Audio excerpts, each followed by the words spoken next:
ॐ सहना भवतु सहनौ भुनक्तु सह वीर्यं करवावहै तेजस्विनावधीतमस्तु मा विद्विषावहै। ॐ शान्ति शान्ति शान्तिः। ॐ पूर्णमदः पूर्णमिदं पूर्णात् पूर्णमुदच्यते पूर्णस्य पूर्णमादाय पूर्णमेव ॐ शान्ति शान्ति शान्तिः। ॐ वाङ्मे मनसि प्रतिष्ठिता मनो मे वाचि प्रतिष्ठितम् आविराविर्म एधि वेदस्य मणिस्थः श्रुतं मे मा प्रहासीः अनेनाधीतेन अहोरात्रान् सन्दधामि ऋतं वदिष्यामि सत्यं वदिष्यामि तन्मामवतु तद्वक्तारमवतु अवतु माम् अवतु वक्तारमवतु वक्तारम्। ॐ शान्ति शान्ति शान्तिः। श्रुतिस्मृतिपुराणानाम् आलयं करुणालयं नमामि भगवत्पादं शङ्करं लोकशङ्करं शङ्करं शङ्कराचार्यं केशवं बादरायणं सूत्रभाष्यकृतौ वन्दे भगवन्तौ पुनः पुनः। ईश्वरो गुरुरात्मेति मूर्तिभेदविभागिने व्योमवद्व्याप्तदेहाय दक्षिणामूर्तये नमः। ॐ आत्मा वा इदमेक एवाग्र आसीत् नान्यत् किञ्चन मिषग स ईक्षक लोकान् सृजा इति।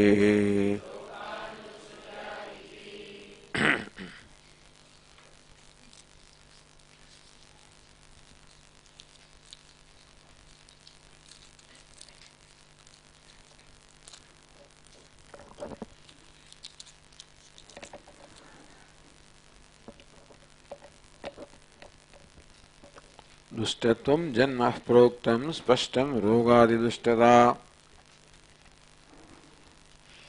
અધ્યાયમાં જન્મમાં જે બધા દોષ રહેલા છે એ કહેવામાં આવ્યા. રોગ આદિ દુષ્ટતા સ્પષ્ટમ અને રોગ વગેરે બીજી બધા દોષો જન્મ રહેલા છે એ તો બધાનો અનુભવનો વિષય છે. વિરક્ત આ પ્રકારના દોષ દર્શનથી જેને વૈરાગ્ય જન્મ્યો છે. બુદ્ધ તત્વસ્તુ અને વૈરાગ્ય દ્વારા ગુરુના ઉપદેશથી જેને જ્ઞાન જન્મ્યું છે. મુચ્યતે વામદેવવત જેવી રીતે ઋષિ વામદેવ મુક્ત થઈ ગયા તેવી રીતે કોઈ પણ મુક્ત થઈ શકે. અગત્યની વસ્તુ છે કે મુક્તિ માત્ર એક વામદેવજી એમનો વિશેષ અધિકાર છે એવું નહીં, પણ જે કોઈ એમને પ્રાપ્ત હતું એ અંતઃકરણ પ્રાપ્ત કરી શકે એ સર્વ મુક્તિના ભાગી બની શકે. પૂર્વજન્મની બોધેન સ્વમુક્તિમ ચાબ્રવીદ ઋચા. વામદેવજી મુક્ત હતા એના માટેનું પ્રમાણ શું તો વામદેવનો પોતાના જ વાક્ય. પૂર્વજન્મની બોધેન સ્વમુક્તિમ ચાબ્રવીદ ઋચા. પૂર્વજન્મની જાતેન શ્રવણેન પૂર્વજન્મમાં જે શ્રવણ વગેરે સાધના કરેલી. પ્રતિબંધક અપાય પ્રતિબંધ વિવર્જિત પછી પ્રતિબંધ દૂર થયો એટલે એમને સ્વમુક્તિ મુક્તિ પ્રાપ્ત થઈ. ગર્ભસ્થો વામદેવોયમ સુમુક્તિમ ચાબ્રવીત. માના ગર્ભમાં રહેલા વામદેવે પોતાની મુક્તિની ઘોષણા કરી.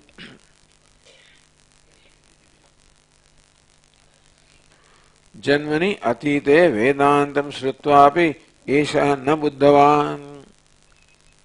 આપણે આ તો અનુમાન કરીએ છીએ, શાસ્ત્ર કે કહેતું પણ આપણે માનીએ છીએ કે વામદેવના થયું માટે અતીતે જન્મની વેદાંતમ શ્રુત્વાપી, પૂર્વ જન્મમાં વેદાંતનું શ્રવણ કર્યું હોવા છતાં પણ એ શહ ન બુદ્ધવાન, આ વામદેવજી બુદ્ધવાન અર્થાત એમને જ્ઞાન ન જન્મ્યું. કેમ છે?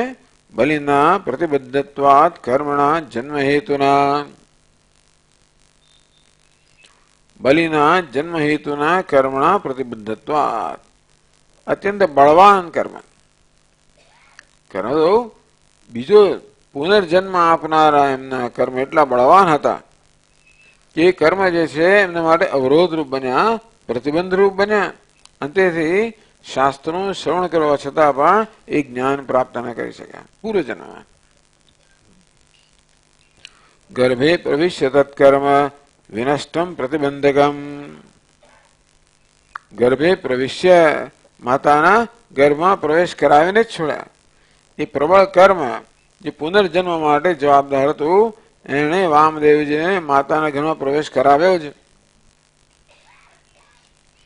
એને કારણે વિનષ્ટમ પ્રતિબંધકમ, જ્યારે પ્રતિબંધ એ રીતે દૂર થયો એટલે એ કર્મની અસર જે હતી એમણે ભોગવી અને પ્રતિબંધ દૂર થયો. નવમે માસ સંસ્મૃત્ય શ્રવણમ પ્રતિબુદ્ધવાન. માના ઘરમાં 9મા માસમાં પૂર્વ કરેલું શ્રવણ છે એની સ્મૃતિ એમને થઈ. એ પ્રકારે એમને શ્રવણના પરિણામે જ્ઞાન પ્રાપ્ત થયું.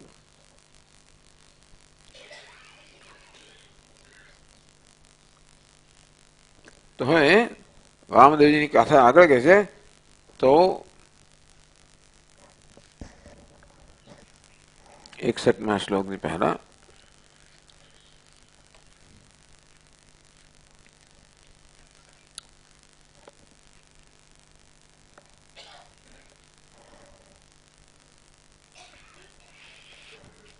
સ એવં વિદ્વાન અસ્માત શરીર ભેદાત ઊર્ધ્વોત્ક્રમ્ય મુસ્મિન સ્વર્ગે લોકે સર્વાન કામાન આપ્ત્વા અમૃત સમભવત. છેલ્લું વાક્ય એનો અર્થ આપ્યો છે. એમ જાણનાર તે આ શરીરના ભેદ અર્થાત વિનાશથી ઉર્ધ્વ એટલે ઉપર પરમાત્મા રૂપ થયા છતાં સંસારોથી નીકળીને આ સ્વર્ગલોકમાં સર્વ કામોને પામીને અમૃત થતા હવા, અમૃત થયા. એ વાક્ય હવે સમજાવે છે. इति श्रुति तात्पर्य विषयभूताम वामदेवस्य जीवन मुक्तताम आह. આ શાસ્ત્ર જે વાક્ય છે એનું તાત્પર્ય શું છે કે વામદેવ જીવન મુક્ત બની ગયા. ઉર્ધ્વમ કહે તો વિદેહ મુક્તિની વાત છે, ઉર્ધ્વ કહે તો જીવન મુક્તિની વાત થાય.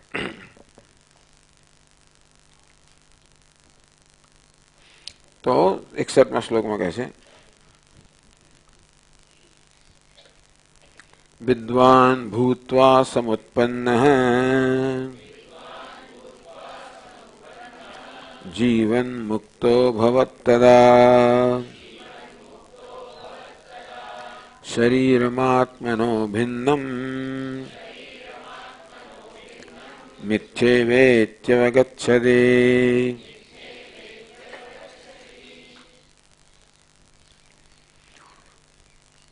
વિદ્વાન ભૂત્વા તદા વિદ્વાન ભૂત્વા સમુત્પન્નો જીવન મુક્ત અભવત.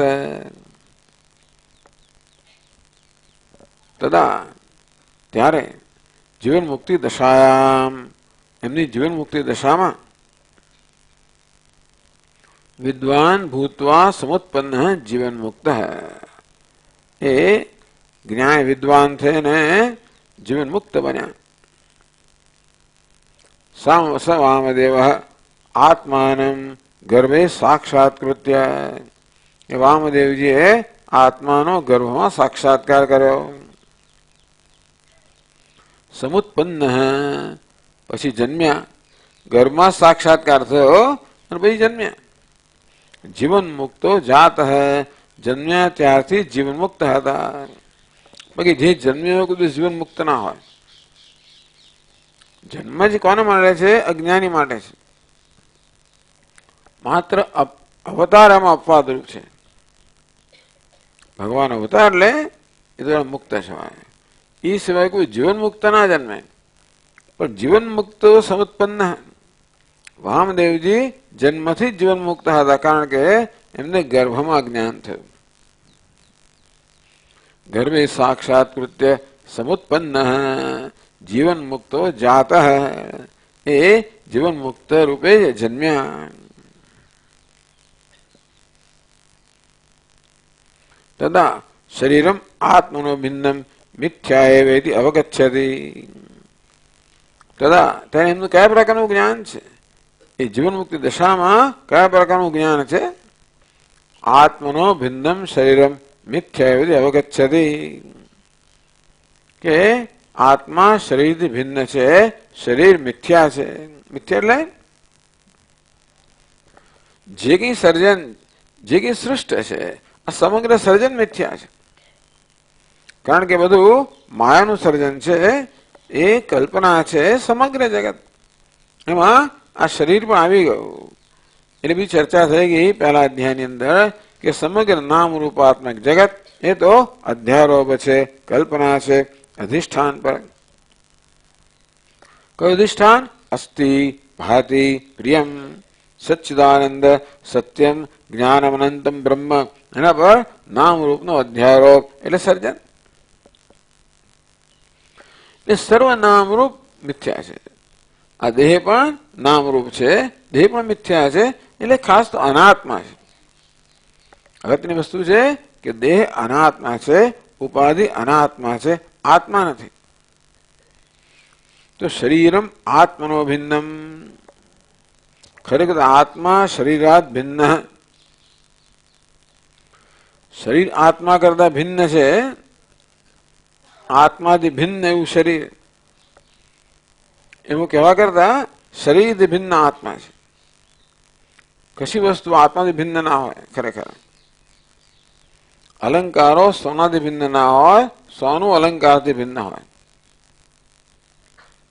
B is equal to A is not equal to B. મત્સાની સર્વભૂતાની ન ચાહમ તેષુ અવસ્થિત. આ બધા ભૂતો મારામાં છે, મારામાં અધ્યારોપિત છે, હું એમ ના માની. પણ ટૂંકમાં આત્માનાત્મ વિવેક, કે શરીર એટલે કે ઉપાધિ આત્મા નથી. આત્મા ઉપાધિથી સ્વતંત્ર છે. આત્મા ભિન્ન છે ઉપાધિથી, ઉપાધિ શરીરથી ભિન્ન નથી. અભિનેતા ભિખારીથી ભિન્ન છે, ભિખારી અભિનેતાથી ભિન્ન નથી. બરોબર ને? કોઈ અભિનેતા ભિખારીનો વેશ ભજવતો હોય તો અભિનેતા અને ભિખારી વચ્ચે શું સંબંધ છે? અભિનેતા સ્વતંત્ર છે, ભિખારી પરતંત્ર છે. એ ભિખારી પણ તો અભિનેતા પર અધ્યારોપ છે. અભિનેતા ન હોય તો ભિખારી ન હોઈ શકે, ભિખારી ન હોય તો પણ અભિનેતા હોઈ શકે. માટે જે સ્વતંત્ર સત્તા ધરાવે એને સત્ય કહેવાય, જે પરતંત્ર સત્તા ધરાવે એને મિથ્યા કહેવાય. તો ભિખારી એટલે વેશ શું છે? મિથ્યા છે, અધ્યારોપ છે. અહીં પણ આ ઉપાધિ, શરીર એટલે ઉપાધિ અધ્યારોપ છે, મિથ્યા છે, અનાત્મા છે. એ અવગચ્છતિ, આ પ્રકારે જાણે છે. એટલે વિવેદ ટીકા કહે છે કે એવું એમણે જાણ્યું. ભલે વર્તમાન કાળમાં લખ્યું છે, પણ વર્તમાન કાળનું એમનું તાત્પર્ય નથી. તાત્પર્ય આપણે કથા કહી રહ્યા છે. વામદેવજીને જે બન્યું એની કથા આપણને ઉપનિષદ કહી રહ્યું છે કે ભૂતકાળમાં આ પ્રકાર થયું.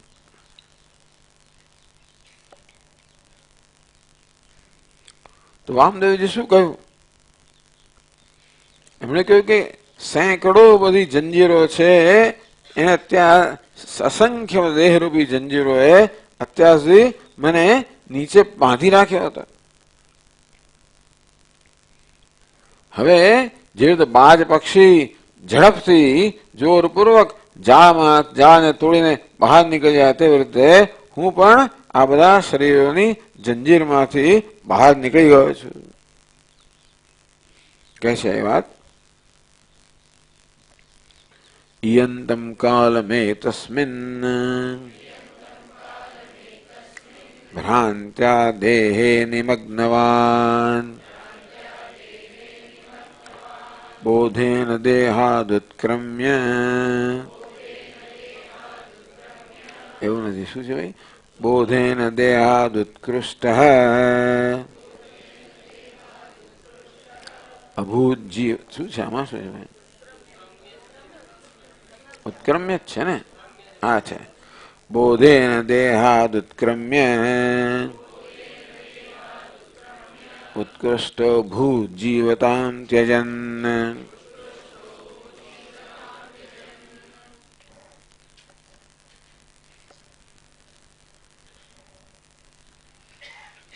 એ કહે છે અત્યાર સુધી પોતાની વાત કરે છે. યંતમ કાલમ, આટલા બધા સમય સુધી, સાક્ષાત્કારાત પ્રાગ, જ્યાં સુધી મને મારા પોતાના જ વાસ્તવિક સ્વરૂપનું જ્ઞાન ન હતું ત્યાં સુધી, યંતમ, આટલો બધો લાંબો સમય, ભ્રાંત્યા એ તસ્મિન દેહે ભ્રાંત્યા નિમગ્નવાન, ભ્રાંતિને કારણે, અવિદ્યાને કારણે, તાદાત્મ્યને કારણે, આત્મ અનાત્મ વિવેક ન હોવાને કારણે, અનાત્મામાં આત્મબુદ્ધિ હોવાને કારણે દેહે નિમગ્નવાન, આ દેહમાં નિમગ્ન હતો, જાણે કે ડૂબી ગયો હતો. તેથી આ જીવની કથા છે. સમાને વૃક્ષે પુરુષો નિમગ્ન અનિશયા શોચતી મુખ્યમાન. સમાને વૃક્ષે, એક જ વૃક્ષ પર આ જીવ પણ છે અને પરમાત્મા પણ છે. આ જીવ તો પરમાત્માના ખોળામાં બેઠેલો છે. ખોળામાં બેઠેલું એને નજીક એટલે શું કહ્યું? જીવ પરમાત્માનું સ્વરૂપ જ છે. સમાન વૃક્ષે, આ બંને પક્ષીઓ, જીવ નામનું પક્ષી અને પરમાત્માનું પક્ષી, બંને એક જ વૃક્ષ પર છે. દ્વા સુપર્ણ સંયુજા સખાયા સમાનમ વૃક્ષમ પરિશસ્વ જાતે. એક જ સંસાર વૃક્ષ પર આ જીવ અને ઈશ્વર કે પરમાત્મા બે પક્ષીઓ છે. તયોરન્ય વિપ્લમ સ્વાદવત્તિ, અને જીવ પક્ષી છે તો ભિન્ન ભિન્ન સ્વાદના કર્મફળ આરોગી રહ્યું છે, એક દાળથી બીજી દાળે ઉડી રહ્યું છે. અનસ્નન અન્ય અભિચાકસીદી, બીજું પક્ષી છે એ તો અનસ્નન, કોઈ પ્રકારનો ભોગ વગર અભોગતા રહીને માત્ર જીવ પક્ષીને જોઈ રહ્યું છે, એના પર અનુગ્રહ કરી રહ્યું છે. એની સન્નિધિમાં આ જીવ આ બધું કરી રહ્યો છે. સંયુજા સખાયા, બંને જોડાયેલા છે, ક્યારે જુદા ના પડનારા. પ્રશ્ન થયો કે સ્વામીજી ભગવાન કૃષ્ણ અર્જુન મળે કેમ આટલો પ્રેમ? એટલે બે જોડાયેલા છે. દ્વા સુપર્ણા સંયુજા સખાયા, બે સખા છે. સંયુજવ હંમેશા જોડાયેલા, સમાન ખ્યાતિ વાળા કૃષ્ણ અર્જુન સંવાદ સાથે જ આવે, એટલા બધા ગાઢ છે. આ બે પક્ષીઓ છે. તેથી જીવ પક્ષી અને પરમાત્મા એ તો હંમેશા જોડાયેલા જ હોય. સમાન વૃક્ષે પુરુષો નિમગ્ન. આમ પરમેશ્વર સાથે એક જ વૃક્ષ પર એક જ દેહમાં એક જ આત્મા રૂપે નિવાસ કરતો હોવા છતાં પણ પુરુષો નિમગ્ન, આ જીવ વિચારો નિમગ્ન, એ નિમગ્ન થઈ ગયો છે, અંદર ડૂબી ગયો છે. શેમાં? દેહની અંદર અહમ બુદ્ધિને કારણે નિમગ્ન, જાણે કે ડૂબી ગયો છે. અનિશયા શોચતી મુખ્યમાન, પોતાને અનિશ અર્થાત અસહાય માને છે. અનેક પ્રકારનો મોહ ધરાવનારો એ શોચતી, સદા શોક કરી રહ્યો છે. વામદેવજી કહે છે મારી આજ આવી જ હાલત હતી. જ્યાં સુધી આત્મ અનાત્મ વિવેક નહોતો જન્મ્યો ત્યાં સુધી હું અનાત્માને આત્મા માનતો આવ્યો હતો. આ દેહને આત્મા માનતો હતો અને તેથી દેહની અર્થાત ઉપાધિની બધી જ મર્યાદાઓથી સતત પીડાયા કરતો હતો. ઉપાધિ તો સર્વ રીતે અલ્પ છે. આપણો દેહ, ઇન્દ્રિયો, મન, બુદ્ધિ આ જે ઉપાધિ છે તો સર્વ રીતે અલ્પ છે. ગમે તો મહાન માણસ ભલે ન હોય, ગમે તેટલો ધનવાન હોય, ગમે તેટલો સત્તાશાળી હોય, ગમે તેટલો પ્રતિષ્ઠિત હોય, અને ગમે તેવો બુદ્ધિશાળી હોય, પણ હરત નિમેષાત એક ક્ષણની અંદર કાળ આ બધું હરી શકે. એટલે એટલી બધી કાળ, એટલો બધી વિચારો અસહાય છે. એક ક્ષણમાં શું થાય ખબર ના પડે. જરાક ઠોકર વાગે ને પડી જાય, હેડ ઇન્જરી થાય, બહુ ક્યાંનું ક્યાંય જતો રહે, ખબર નહીં પડે.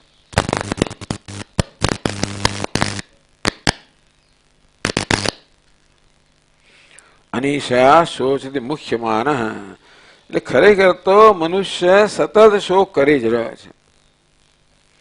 આપણને પળ બે પળનો આનંદ થાય છે તો માત્ર એમાંથી થોડુંક છુટકારો મળે છે.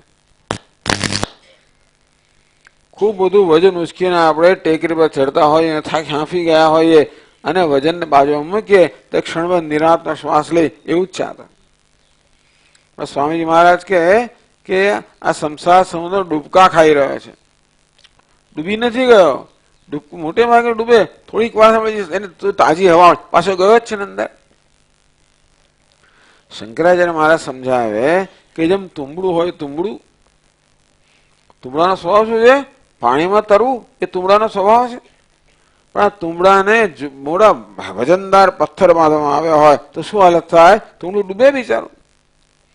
વળી હવા આવે, પાણીને મોજું આવે, પાછું ઉપર આવે, થોડીક તાજી હવા હોય, પાછું પેલા ખેંચે, પાછું ડૂબ્યું જ છે. તો એ જીવાત્મા બિચારો દુઃખના સાગરમાં સતત ડૂબેલો જ છે. ક્યારેક ક્યારેક વળી પાછું કંઈક તરંગ આવે, એનું કઈ સત્કર્મ હોય, પુણ્ય કર્મ કર્યું હોય, એના પરિપાક રૂપે ક્ષણ બે ક્ષણ એને સુખનો અનુભવ થઈ જાય એટલે વળી પાછું ટૂંકમાં કંઈક હવા મળે ને પાછો અંદર ડૂબ્યો જ છે. ભ્રાંત્યા દેહે નિમગ્નવાન, ભ્રાંતિને કારણે દેહમાં અહમ બુદ્ધિને કારણે દેહે નિમગ્નવાન, હું દેહમાં જાણે કે ડૂબી ગયો હતો. દેહમાં અહમ ભાવને કારણે, તાદાત્મ્યને કારણે. બોધેન દેહાત ઉત્ક્રમ્ય, અવિદ્યા વિનાશ હેતુભૂતેન બોધેન સાક્ષાત્કારેણ, આ વિદ્યાનો વિનાશ કરનાર જે જ્ઞાન છે એ જ્ઞાનને કારણે, આત્માના અપરોક્ષ જ્ઞાનને કારણે. દેહાત ઉત્ક્રમ્ય, દેહાત ઉદ્ગત્ય, દેહથી ઉપર ઉઠીને એટલે શું? દેહમાં અહમ ભાવમાંથી મુક્ત થઈને. દેહમાંથી ઉપર ઉઠવું એટલે દેહમાંથી અહમ ભાવથી મુક્ત થવું. બાકી તો બીજા દેહમાં જવાનું થાય. આ દેહમાંથી બહાર નીકળવું એ દેહમાંથી ઉપર ઉઠવું નથી. આ દેહમાંથી તો બહાર નીકળે અજ્ઞાની તો બીજો દેહ આપણે ગ્રહણ કરવાના જ છે. એટલે દેહ પરંપરામાંથી ઉઠે નહીં. આ તો દેહ પરંપરામાંથી ઉપર ઉઠી ગયો. કેવી રીતે? તો કે દેહાત્મતા અભિમાનમ ત્યક્ત્વા, હું દેહ છું આ પ્રકારે દેહમાં જે અહમ ભાવ છે એ અહમ ભાવમાંથી મુક્ત થઈને, એટલે એને જ્ઞાન થયું ને. શરીરમ આત્મનો ભિન્નમ મિથ્યેવેત્યવગચ્છતિ, આ શરીર આ ઉપાધિ તો આત્મા નથી, આત્માનું ભિન્ન આત્મા નથી. એમાં આ શરીર તો અનાત્મા છે, આત્મા નથી, મિથ્યા છે, હું નથી. આ જ્ઞાનથી શરીરમાં અહમ ભાવથી મુક્ત થયો. એનો અર્થ કે શરીર ઉપર ઉઠ્યા. ઉર્ધ્વ ઉત્ક્રમ્ય ઉર્ધ્વ, અમે બોધેન દેહાદ ઉત્ક્રમ્ય કહ્યું. આનો અર્થ એવો કર્યો અને પછી ઉર્ધ્વ અભૂત એવું થયું. દેહાદ ઉત્ક્રમ્ય, દેહમાંથી ઉપર ઉઠીને એટલે દેહમાં અહમ ભાવથી મુક્ત થઈને. ઉર્ધ્વ ઉપર ગયો એટલે શું? ઉત્કૃષ્ટ અભૂત, ઉત્કૃષ્ટ બન્યો. પરમાત્મ સ્વરૂપ અભવત ઇત્યર્થ. ઉર્ધ્વ મૂલમ અધશાખમ અશ્વત્થમ, આ સંસાર વૃક્ષમાં મૂળ કેવું છે? ઉપર છે. તો ઉપર ઉઠવું એટલે દેશની દ્રષ્ટિએ ઉપર નહીં, પરંતુ સત્તાની દ્રષ્ટિએ. તો અત્યાર સુધી બિચારો વ્યાવહારિક સત્તાને સાચી માનતો હતો, હવે પારમાર્થિક સત્તામાં ઉપર ઉઠ્યો, પ્રમોશન મળ્યું. જ્ઞાનથી પ્રમોશન, મિથ્યામાંથી સત્યમાં પ્રમોશન મળ્યું. જીવતામ ત્યજન, હા જીવતામ એટલે જીવપણાનો ત્યાગ કરીને દેહમાંથી અહમ બુદ્ધિમાંથી મુક્ત થયો. દેહથી મુક્ત થયો એટલે જીવપણું એ દેહમાં અહમ બુદ્ધિને કારણે જ છે. દેહ એટલે ઉપાધિ સમજવી, એટલે સ્થૂળ દેહ સૂક્ષ્મ દેહ બંને સમજવાના. એમાં અહમ ભાવ જીવપણું એટલે શું? આ કહ્યું ને પ્રાણધારક કર્તા ચેતન, પ્રાણને ધારણ કરનાર, પોતાને કરતા ભોગતા માનનાર, આવું જે છે એવી કે હું કરતા જીવતપણાનો ત્યાગ એટલે શું? કર્તૃત્વનો ભોક્તૃત્વનો ત્યાગ. આપણે વાત કરીએ ને કે કર્મેન્દ્રિયોમાં અહમ ભાવને કારણે કર્તૃત્વ જન્મે, જ્ઞાનેન્દ્રિયોમાં અહમ ભાવને કારણે ભોક્તૃત્વ જન્મે, અને વળી પાછું બુદ્ધિમાં અહમ ભાવને કારણે પ્રમાતૃત્વ જન્મે. પ્રમાત એટલે જાણનાર, કરનાર છું, ભોગવનાર છું, જાણનાર છું, આ સંસાર. આ જીવપણું, જીવતામ ત્યજન એટલે કે કર્તૃત્વ, ભોક્તૃત્વ, જ્ઞાતૃત્વ આ બધા પ્રકારના આત્મવિષયના અધ્યારોપ કહો, ખ્યાલ કહો, ભ્રમ કહો, એ જ જીવ મુક્ત એ ત્યક્ત્વા ત્યજન આનો ત્યાગ કરીને ઉત્કૃષ્ટ અભૂત, ત્યાં અવગચ્છતી વર્તમાન કાળ વાપરો, અહીંયા તો અભૂત એટલે ભૂતકાળ વાપરો છે. ઉત્કૃષ્ટ બન્યો, પરમાત્મા સ્વરૂપ ભવત. ઉર્ધ્વ શબ્દસ્ય ઉત્કૃષ્ટ ઇત્યર્થ, એટલે શ્રુતિમાં ઉર્ધ્વ શબ્દનો પ્રયોગ છે, એનો અર્થ ગ્રંથકારે ઉત્કૃષ્ટ કર્યો. એતેન જીવો નિકૃષ્ટ, જીવન્મુક્ત ઉત્કૃષ્ટ એથી ફલતી. ટૂંકમાં અજ્ઞાની કેવો છે? નિકૃષ્ટ છે, અને જ્ઞાની ઉત્કૃષ્ટ છે. તો ઉત્કૃષ્ટ શબ્દનો પ્રયોગ કર્યો. શ્રુતિમાં ઉર્ધ્વ શબ્દનો પ્રયોગ છે, એનો હમણાં સમજ આપી ઉત્કૃષ્ટ.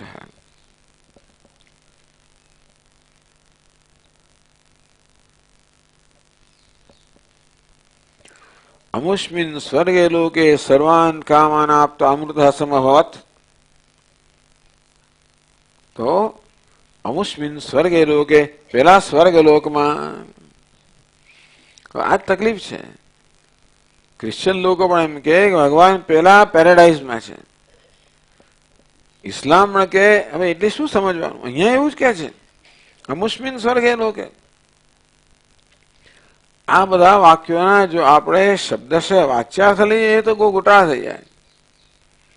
અહીં પણ અમુષ્મિન પેલા સ્વર્ગલોકમાં એ ગયો એવું કે, પેલો નથી આની હું. કયો સ્વર્ગલોક છે? આત્મા સ્વર્ગલોક છે. એટલે એમણે જીવતાનો ત્યાગ કર્યો. પૂર્વોક્તમ એ જ વસ્તુ જે છે અમુષ્મિન સ્વર્ગે લોકે, એનો શું અર્થ થાય? શ્રુતિ કહે છે કે પેલા સ્વર્ગ લોકમાં એ ગયો, ત્યાં અમર થઈ ગયો, અમર થઈ ગયો. એટલે સામાન્ય સ્વર્ગમાં લોકો અમર હોય, દેવતાને અમર કહેવામાં આવે છે. એ જ જાતની ભાષાનો અહીંયા પ્રયોગ થાય છે. એટલે કર્મકાંડમાં જે પ્રકારનું સ્વર્ગ હતું એ કેવું હોવું જોઈએ, ત્યાં જે પ્રકારની અમરતા હોય કેવી હોવી જોઈએ એ ઉપનિષદ સમજાવે છે એ શબ્દનો પ્રયોગ કરીને.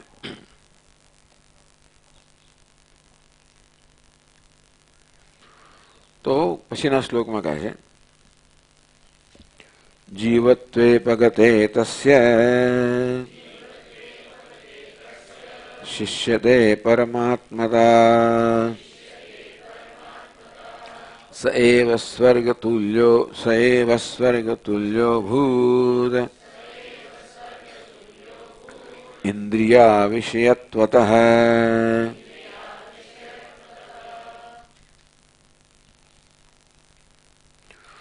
જીવત્વે અપગતે, એનું જીવત્વ ચાલી ગયું ત્યારે જીવપણું ભ્રમ છે, બાકી ચાલી ના જાય. કોઈ સાચી વસ્તુ ચાલી જાય નહીં. આ જીવપણું, મર્યાદિતપણું, અલ્પતા જે આપણે અનુભવીએ છીએ અથવા માનીએ છીએ એ સાચી હોય તો કોઈ સંજોગોમાં જાય નહીં. એટલે ખરેખર હું જીવ હોઉં, અલ્પ હોઉં, મર્યાદિત જ્ઞાન થાય કે જે થવું એ થાય, એ વસ્તુ બદલાય નહીં. જ્ઞાન ક્યારેય વસ્તુના સ્વભાવને બદલે, માત્ર વસ્તુના સ્વરૂપને પ્રકાશિત કરે. જ્ઞાનથી સ્વભાવ ના બદલાય, જે છે એ પ્રકાશિત થાય. તો જ્ઞાનથી ધારો કે અમરતા પ્રાપ્ત થઈ, એનો થઈ કે અમરતા હોવી જ જોઈએ, જે નથી અમરતા જ્ઞાન પ્રાપ્ત ના કરાવે. એટલે જીવપણાનો ત્યાગ એટલે શું કે જીવપણ મુક્ત એટલે ભ્રમનો ત્યાગ. જીવપણું કે બંધન શું છે? ભ્રમ છે. હું અલ્પ છું, હું મર્યાદિત છું, અસહાય છું, આ બધા ખ્યાલો પોતાના વિશે જન્મે છે ઉપાધિમાં અહમ ભાવને કારણે, ભ્રમને કારણે. અને તેથી જ્ઞાન તો માત્ર અજ્ઞાન દૂર કરે અને અજ્ઞાન જન્મનો ભ્રમ દૂર કરે. તો જ્ઞાનથી જો જીવપણું દૂર થતું હોય તો ત્યારે જ બને જ્યારે જીવપણું છે એ અજ્ઞાનની ઉપજ હોય. જીવપણું ભ્રમ છે. વેદાંત બહુ મોટું છે, બહુ મોટો સિદ્ધાંત છે કે જીવપણું વસ્તુ જ નથી, એ ભ્રમ છે. પેલી ગાયને જેમ ભ્રમ ઉત્પન્ન કરવામાં આવ્યો, આપણે રોજની 10 વખતની કથા, એક ગુરુજી અને શિષ્ય. ગુરુજી પાસે 4 ગાયો, શિષ્યની એક ફરજ એ કે રોજ ગાયને ચરાવવા લઈ જવી. સવારે, બપોરે પાછી લાવે ચરાવીને, પછી રોજની જેમ પાસે બાંધી દે ખૂંટા પર.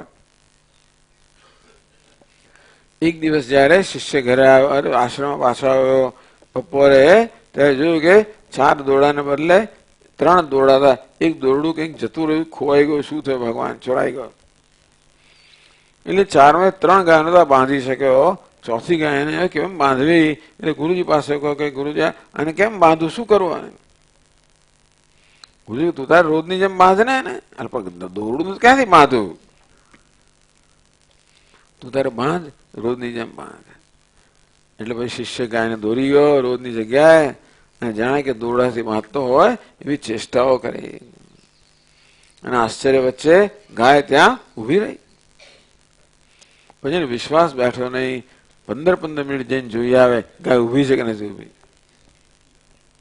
આખી રાત ઊંઘ ના આવે. સવારે 4 વાગે રોજના કામ પ્રમાણે આ બધી ગાયોને લઈ જવાની હતી. પૂંછડા આમળે એક દોરડું છોડે, પૂંછડું આમળે એટલે ગાય ચાલવા માંડે. આ ચોથી ગાય તો પૂંછડું આમળે ચાલે નહીં. પાછળ પછી ગુરુજીએ શું શું કર્યું છે કે નજરબંધી કઈ કર્યું છે કે શું કર્યું છે?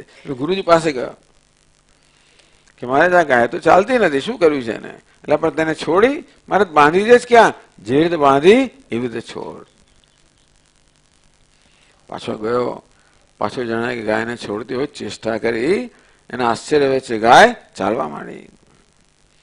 આવું બંધન વેદાંતિ લોકો કહે છે કે ગાયને જેવી રીતે ભ્રમ હતો કે હું બંધાયેલો છું, તેવી રીતે આ જીવને ભ્રમ છે કે બંધાયેલો છું. ભ્રમ કોઈ સાચી વસ્તુ નથી. સાચી વસ્તુ હોય તો કોઈ વસ્તુને દૂર ના કરી શકે. આપણે સ્વરૂપથી દુઃખી હોઈએ તો આપણે કોઈ સુખી ના કરી શકે. સ્વરૂપથી અલ્પ હોય તો આપણે કોઈ પૂર્ણ ના બનાવી શકે. પરંતુ સ્વરૂપથી આપણે અલ્પ હોઈએ તો આપણે અલ્પતાનો વિરોધ પણ ના હોય. દરેક વસ્તુ છે એ પોતાના સ્વભાવમાં હંમેશા સ્વસ્થ હોય. तो अल्पता हमारा स्वभाव है बोझ से अच्छा चला जाता है. बोझ उचकવાનો સ્વભાવ થઈ ગયો તો બોझ વગર અતડું લાગે. તેવી રીતે બંધન જો મારો સ્વભાવ હોય તો બંધનમાં મને કમ્ફર્ટ લાગે, સ્વસ્થતા લાગે. મુક્તિ મને જોઈએ જ નહીં પછી તો મુક્તિની ઈચ્છા જ ના જન્મે. આપણે મુક્તિની ઈચ્છા છે બતાવે છે કે બંધન આપણને સ્વીકાર્ય નથી. જો આપણો સ્વભાવ તો આપણે સ્વીકાર્ય હોત. એટલે જ્ઞાનથી તો માત્ર આ બંધનનો ભ્રમ દૂર થાય. જીવત્વે અપગતે તસ્ય શિષ્યતે પરમાત્મતા. આગળ કહેવામાં આવ્યું કે જીવ શેનો બનેલો છે તો કે અહમ વૃત્તિમાં પ્રતિબિંબિત ચૈતન્ય, અને પછી બિંબ એટલે પરમાત્મા, ચિદાભાસ, અહમ વૃત્તિ અને પરમાત્મા. પેલો જીવ અંશ છે અહમ વૃત્તિ અને ચિદાભાસ એ જતા રહે, કોણ બાકી રહે? ઇજ્જત નહીં, આપણે બાદ બાકી બતાવી. એટલે ટૂંકમાં દેહમાંથી આમ બધું મુક્ત થવાના કારણે શિષ્ય તે પરમાત્મતા, જીવતા ગઈ તો પરમાત્મતા એટલે પરમાત્મા પણ રહી ગયો.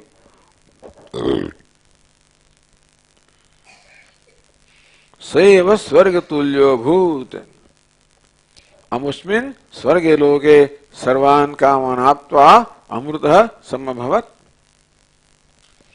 પેલા સ્વર્ગલોકમાં બધી જ કામનાઓ પ્રાપ્ત કરીને અમર બની ગયો.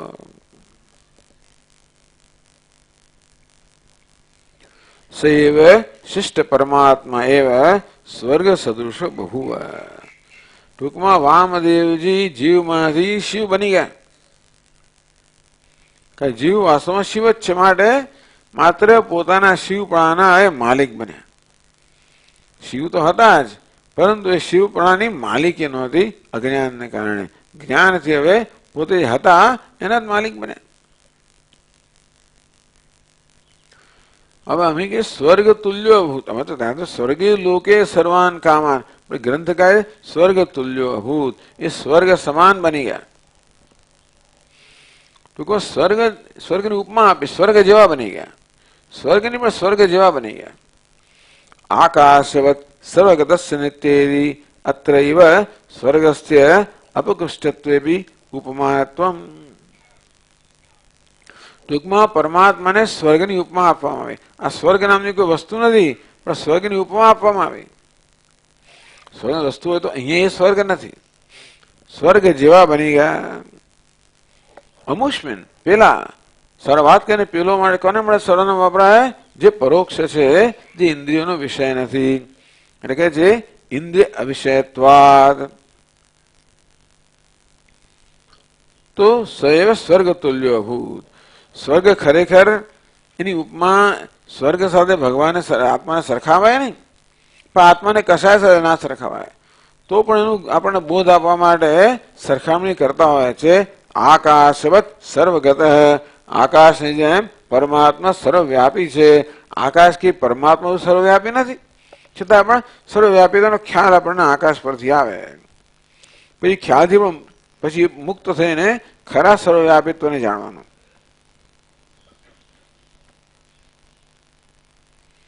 પછીનો શ્લોક. પરોક્ષોપી વિમૂઢાનામ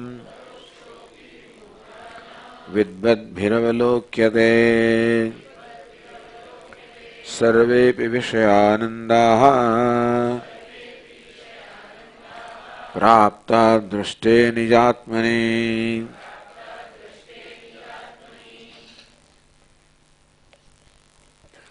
એ કહે છે કે ઇન્દ્રિય વિષયત્વત એ જે શબ્દ છે ને, એ શબ્દ એ વાક્યાંશ એનો અન્વય બીજા શ્લોક સાથે કરવાનો.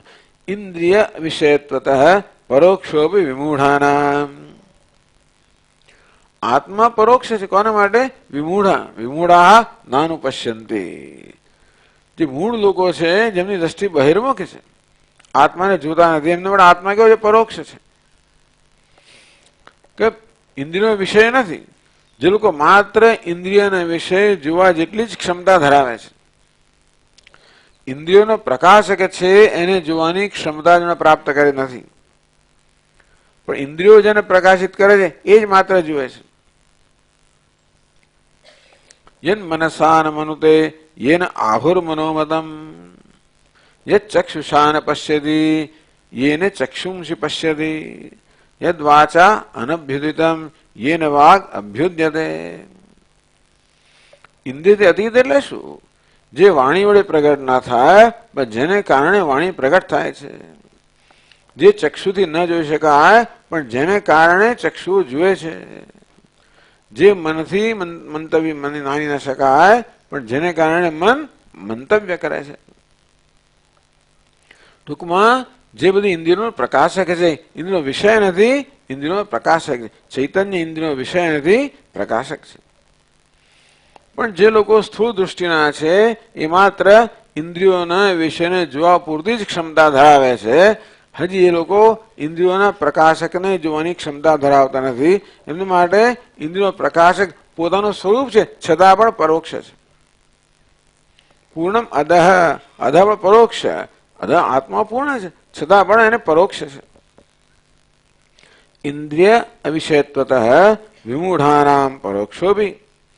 આત્મા ઇન્દ્રિય વિષય ન હોવાને કારણે જે મૂળ અર્થાત અજ્ઞાની મનુષ્ય છે એમને માટે પરોક્ષ છે. વિદ્વદ્ભિઃ અવલોક્યતે, વિદ્વદ્ભિઃ પશ્યન્તિ જ્ઞાનચક્ષુષઃ, અર્થાત ઇન્દ્રિયોના પ્રકાશકને જોવાની ક્ષમતા, સૂક્ષ્મતા જેમણે પ્રાપ્ત કરી છે, જેમનું અંતઃકરણ શુદ્ધ છે, જેમના વૈરાગ્ય અંતઃકરણ શુદ્ધ છે, જેમનામાં શાસ્ત્ર અને ગુરુના ઉપદેશના સંસ્કાર છે, એ લોકો પોતાના મનને અંતર્મુખ બનાવી શકે છે. અને એ લોકો આત્માનું દર્શન કરે એટલે ટૂંકમાં ત્યાં જ્ઞાન વૃત્તિનો ઉદય થાય છે. આવી રીતે અંતર્મુખ શુદ્ધ અંતઃકરણમાં ગુરુના ઉપદેશને કારણે આ જ્ઞાન વૃત્તિ જન્મે, હું બ્રહ્મ છું. એમને માટે આત્મા કેવો છે? અપરોક્ષ છે. અનુભવનો વિષય કહો, અપરોક્ષ કહો, એટલે કે છે વિદ્વદ્ભિઃ અવલોક્યતે, એ લોકો તો પરમાત્માને જોઈ શકે છે આત્મરૂપે.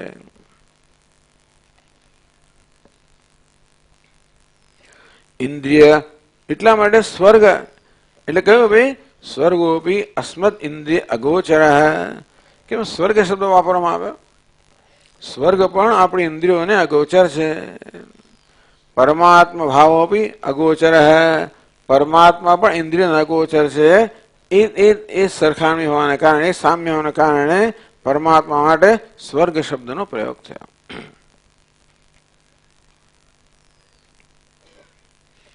એટલે ઇન્દ્રિય વિષયત્વેન આનંદ રૂપસ્ય પરમાત્મા પરોક્ષત્વમ આશંક્ય.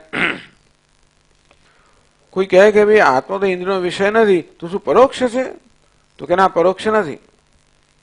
એ કહે છે વિમૂઢાનામ પરોક્ષોપી આનંદ સ્વરૂપ આત્મા વિદ્વદ્ભિઃ પ્રત્યક્ષી ક્રિયતે. ભલે બહિર્મુખ મનુષ્ય છે એમને માટે આનંદ સ્વરૂપ આત્મા ભલે પરોક્ષ હોય એવી માન્યતા છે. આત્મા પરોક્ષ કોઈને માટે નથી, બધા માટે અપરોક્ષ છે. એવું નથી કે અજ્ઞાની માટે પરોક્ષ છે અને જ્ઞાની માટે. આત્મા અપરોક્ષ છે, એનો સ્વભાવ જ છે, એટલે બધા માટે અપરોક્ષ છે. પણ જ્યાં સુધી માણસની દ્રષ્ટિ બહાર હોય ત્યાં સુધી પોતે જ પરોક્ષ થઈ ગયા. હું પોતે જ મારા જેવી રીતે 10મો છોકરો છે, જ્યાં સુધી 10માને શોધ્યા જ કરતો હોય ત્યાં સુધી 10મો છોકરો પરોક્ષ બની ગયો. જાણે કે પરોક્ષ એટલે જ્ઞાનનો વિષય પોતે જ 10મો છે, પણ એના મનમાં ભ્રમ છે કે 10મો ખોવાઈ ગયો છે, હું 10મો નથી. જ્યાં સુધી અવિદ્યાને કારણે આ ભ્રમ રહે ત્યાં સુધી પોતે 10મો છતાં પણ ઇન્દ્રિય પરોક્ષ છે. એ પ્રકારે આત્મા પરોક્ષ છે. આનંદ સ્વરૂપ આત્મા વિદ્વદ્ભિઃ પ્રત્યક્ષી ક્રિયતે. એને પણ જયારે ઉપદેશ કરવામાં આવે કે તું 10મો છે ત્યારે એનામાં જ્ઞાન વૃત્તિ જન્મી કે હું 10મો છું. આ રીતે વિદ્વદ્ભિઃ પ્રત્યક્ષી ક્રિયતે. ટૂંકમાં આ ઉપદેશ છે ને સફળ થવા માટે એ પ્રકારની યોગ્ય મનસ્થિતિ સર્જાવી જોઈએ. જેમ પેલા 10મા છોકરામાં યોગ્ય મનસ્થિતિ સર્જાય અને ત્યારે ઉપદેશ થયો ત્યારે એ જોઈ શક્યો. તે રીતે આપણામાં પણ એ પ્રકારની મનસ્થિતિ સર્જાય ત્યારે ઉપદેશથી આ જ્ઞાન વૃત્તિ જન્મે. વિદ્વદ્ભિઃ પ્રત્યક્ષી ક્રિયતે. વિદ્વાનો તો આત્માને પ્રત્યક્ષ કરે છે, અર્થાત સાક્ષાત અનુભવે છે.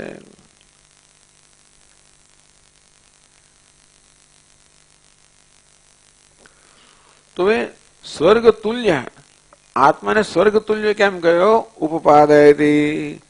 એને યુક્તિ સહિત કહે છે.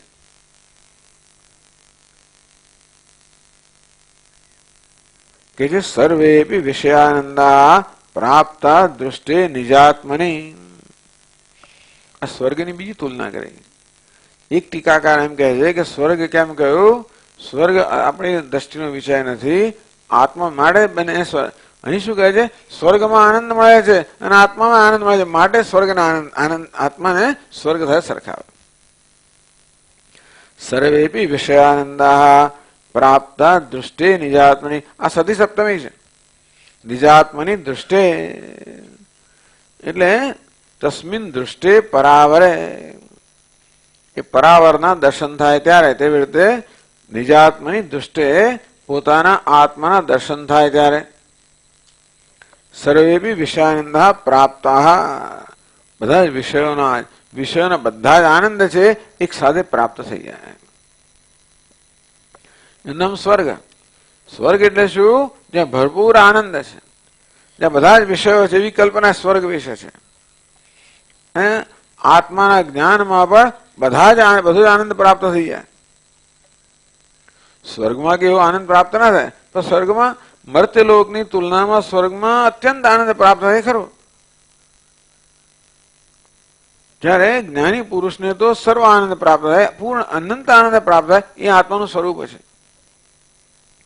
પછતા સ્વર્ગની અંદર સ્વર્ગના જે પહોંચ્યા છે એ લોકો આનંદનો અનુભવ કરે છે. તેવી રીતે આત્માનું જ્ઞાન ધરાવનાર પણ આનંદનો અનુભવ કરે છે. માટે આત્માને સ્વર્ગ તુલ્ય કહેવામાં આવે. સ્વર્ગ શબ્દનો અર્થ આ લોકો બદલી નાખ્યો. કર્મકાંડમાં સ્વર્ગનો જે અર્થ છે એ બદલી નાખવામાં આવ્યો. ત્યાં સ્વર્ગ એક લોક છે. અહીંયા લોક શબ્દ વાપરે, લોકનો અર્થ જુદો કરો. અવલોક્ય તે લોક, જેનું દર્શન થાય છે, જ્ઞાન થાય છે, એનું નામ લોક. આત્માનું દર્શન થાય એટલે આત્મા પણ લોક બની ગયો. એટલે આત્મલોક શબ્દ વપરાયો ને. કિમ વયમ પ્રજા કરિષ્યામઃ યેષામ અયમ આત્મા અયમ લોક. આત્મલોક અનાત્મલોક એમ કરીને એના એ શબ્દોનો પ્રયોગ કરીને અર્થ બદલી નાખ્યો. પ્રાપ્તા એવ ભવંતી, બધા વિષયના આનંદ પ્રાપ્ત થઈ જાય. એ કઈ રીતે? આત્માનું જ્ઞાન થતા આ જ્ઞાની પુરુષને બધો જ આનંદ પ્રાપ્ત થઈ જાય એ સમજાવે છે પછીના શ્લોકમાં. એક સાથે બધા વિષયો કેવો છે ભોગવી શકો તમે.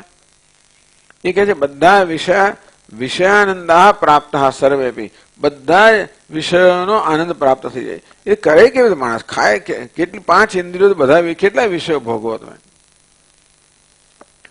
એક સાથે બધા જ વિષયોનો આનંદ પ્રાપ્ત થઈ જ ના શકે ને. કે છે જ્ઞાની પુરુષને એક સાથે બધા જ વિષયનો 5 ઇન્દ્રિયના અને મનના અને બુદ્ધિના જેટલા વિષય, બધા વિષયો એક.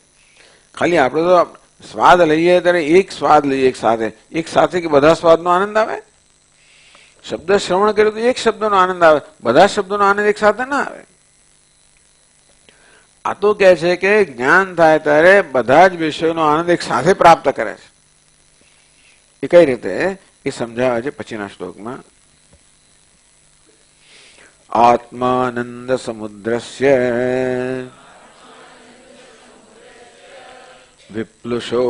વિપ્રુષો વિષયોત્થિતાઃ આત્મન્યંતર્ભવન્ત્યન્તે સમુદ્રે બિંદવો યથા.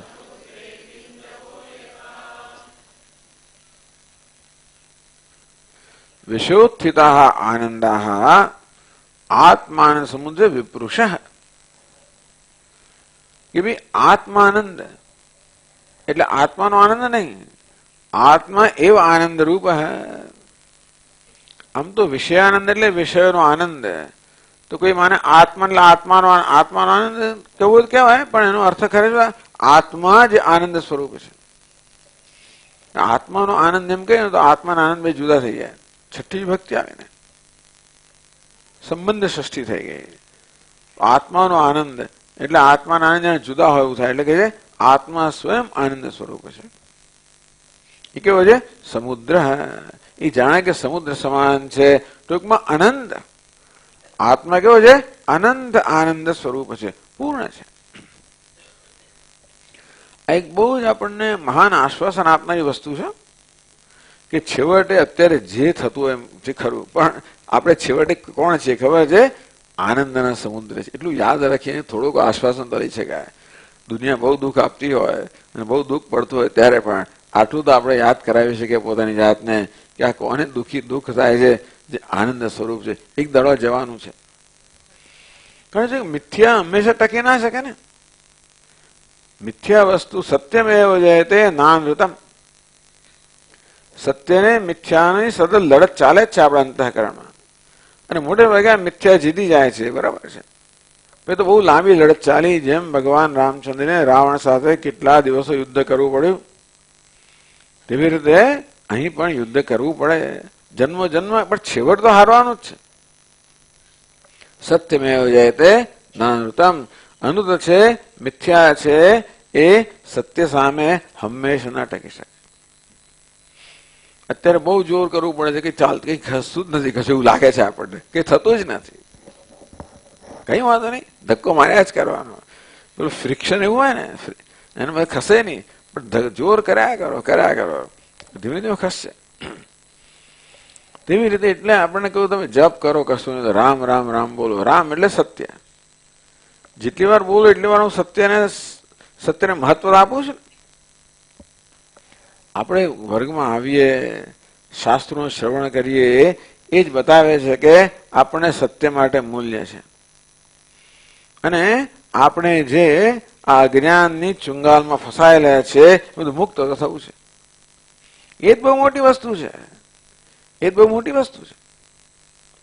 એક વાર આવો નિશ્ચય જન્મ્યો એટલે એ નિશ્ચય કામ કરવાનો જ છે.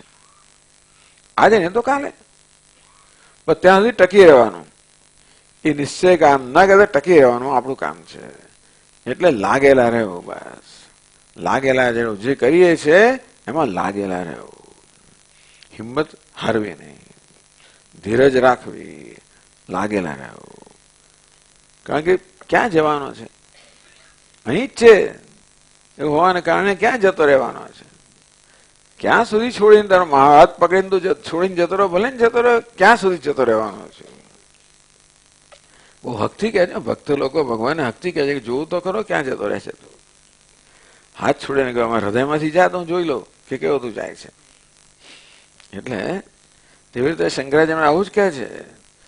ઈશાવાસ્ય ઉપનિષદમાં જયારે પ્રાર્થના કરવામાં આવી, પૂષણ એ કરશે, યમ સૂર્ય એ કરશે, પ્રાજાપત્ય વ્યુહ રશ્મિન સમૂહ તેજ. ભાઈ તમારે હે ભગવાન આ તારું તેજ છે ને હટાવી લે.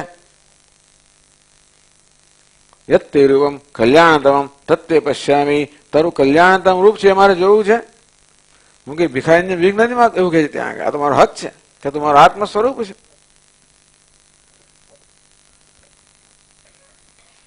એટલે આત્માનંદ સમુદ્રસ્ય, અનંત આનંદ સ્વરૂપ આત્મા એટલે હું ને તમે સર્વ છીએ. વિષયોત્થિતા આનંદા સમુદ્રસ્ય વિપૃષ. અને વિષયમાંથી જે તુચ્છ આનંદ પ્રાપ્ત થાય છે એ તો આનંદ સાગર છે, એના એક બિંદુ સમાન. યત સૌખ્યાંબુધિ લેશ લેશ દૈમે શક્રાદયો નિવૃત્તા. સૌખ્યાંબુધિ સુખના અંબુધિ, એના લેશના પણ લેશમાંથી ઇન્દ્ર વગેરે સંતુષ્ટ છે. ઇન્દ્ર વગેરે કેટલો આનંદ મળે, આપણો તો ક્યાંક હિસાબ છે. અહીંયા ઇન્દ્રને કેવો આનંદ હશે. એ આનંદ પણ આનંદના લેશનો લેશ છે, એમાં એના સંતોષ છે. એટલે વિષયોત્થિતા ઇન્દ્રનો પણ ભલે આનંદ હોય. આપણે તો હિન્દુસ્તાન દુનિયાના આનંદની ક્યાં વાત કરે, પૃથ્વીનો આનંદ તો ક્યાં વાત કરવી. એના કરતા લાખો ગણો આનંદ છે એને તો.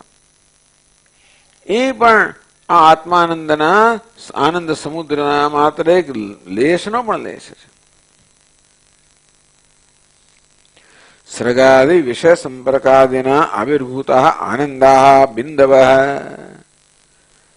ટૂંકમાં સૃગ એટલે કે માળા વગેરે, સૃગ ચંદન વનિતા. ટૂંકમાં ઇન્દ્રિયોના વિષયથી જે આપણને આનંદ પ્રાપ્ત થાય.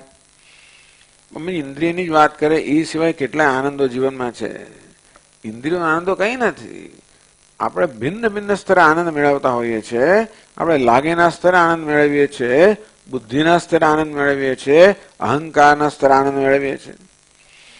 એટલે ઘણી વાર શું છે, ઇન્દ્રિયના આનંદ વૈરાગ્ય છે ને પેલાનો જન્મ નથી હોતો, એ તકલીફ છે.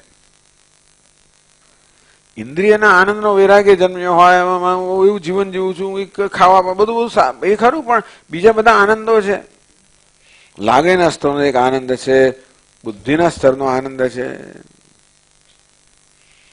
એ પણ રસ છે. નવું નવું જાણવાનું, નવું શીખવાનું, આ બધું નવું, એ પણ એક બૌદ્ધિક આનંદ જે હોય એ પણ એક રસ છે. પેલા કરતા સારો છે. વિષયાનંદ અને અહંકારનો આનંદ, સન્માન, પ્રતિષ્ઠા, સત્તા વગરનો આનંદ, આ બધા આનંદો જ છે. એટલે વિષયાનંદમાં એનો સમાવેશ થતો તો સારું છે, પણ અહીં તો એક જ વાત નહીં, અમે વિષયાનંદ જ કહેતા હોય છે. પણ આ બધા આનંદ સમજવાના, બધા પ્રત્યે વૈરાગ્ય જોઈએ. બધા જ આનંદ ટૂંકમાં અહંકારને સંતુષ્ટ કરવાને કારણે જે મહાન આનંદ પ્રાપ્ત થાય તે પણ આ આત્માનંદનો એક લેશનો લેશ જ છે. આત્મની અંતર્ભવંતી અંતે સમુદ્રે બિંદવો યથા, જેમ સમુદ્રમાં બધા બિંદુઓ સમાઈ જાય તે રીતે આત્માનંદમાં આ બધા આનંદો સમાઈ જાય. તો એક સાથે બધા આનંદ કેમ પ્રાપ્ત થાય? એને સરસ દ્રષ્ટાંત આપ્યું. એક સાથે કે બધા વિશ્વનો આનંદ પ્રાપ્ત દ્રષ્ટાંત આપ્યું કે જેવી રીતે સમુદ્રમાં એક સાથે બધા જ બિંદુઓ સમાઈ જાય, તેવી રીતે આત્માનંદ સમુદ્રમાં આ વિષય આનંદને બિંદુ સાથે સરખાવવામાં આવ્યો. એ વિષય બધા બિંદુઓ એક સાથે સમાઈ જાય. અંતર્ભવંતી, આ બધાને અંતર્ભવંતી ટૂંકમાં એક સાથે સમાઈ જાય. એટલે કે આપણે ઇન્દ્રિયો કે ઉપાધિ દ્વારા જે આનંદ પ્રાપ્ત કરીએ છીએ એ અત્યંત મર્યાદિત હોય છે. દેશમાં, કાળમાં અને એની માત્રામાં મર્યાદિત હોવાનો. એ અનંતની તુલનામાં અલ્પથી એની તુલના જ નથી. અલ્પ કહેવો, અલ્પ કહો કે અલ્પ જે કહેવો એ કહો, એ અનંતમાં બધું જ સમાઈ જાય. ટૂંકમાં એવું નથી કે બધા વિષયોને એક સાથે ભોગવે છે, એવું નહીં. પણ જાણે કે બધા વિષયોને એક સાથે ભોગવતો હોત તો એને જેટલો આનંદ આવે એ આનંદ પણ એની તુલનામાં નથી. એ બધો આનંદ આમાં સમાઈ જાય.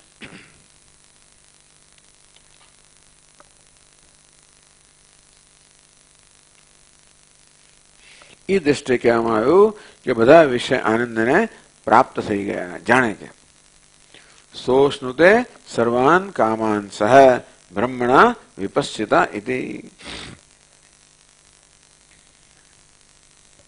નनु यदि आत्मा आनंदात्मक तर्हि सृगादि विषयेच्छा न स्यात्. जो आत्मा आनंदात्मक है तो सृगादि विषयानी ઈચ્છા ન થાત. સૃગ એટલે શું? સૃગ એટલે શું?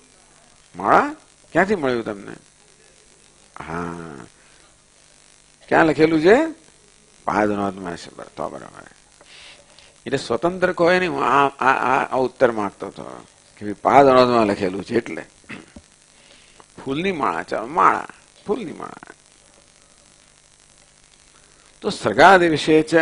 જો આત્મા જ આનંદ સ્વરૂપ હોય તો આપણને બીજા વિષયના આનંદ ઈચ્છા થવી જ ના જોઈએ ને.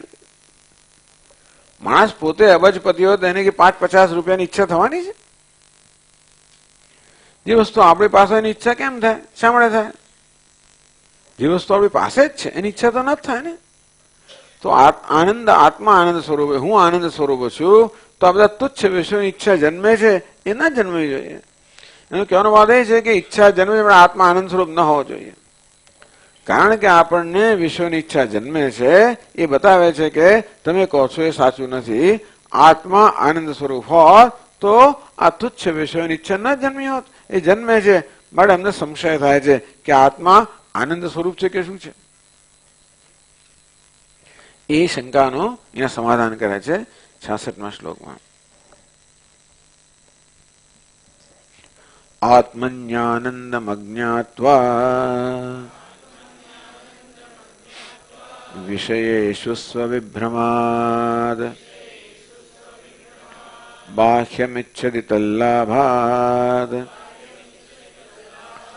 ધીરાત્મન્યુપશામ્યતે.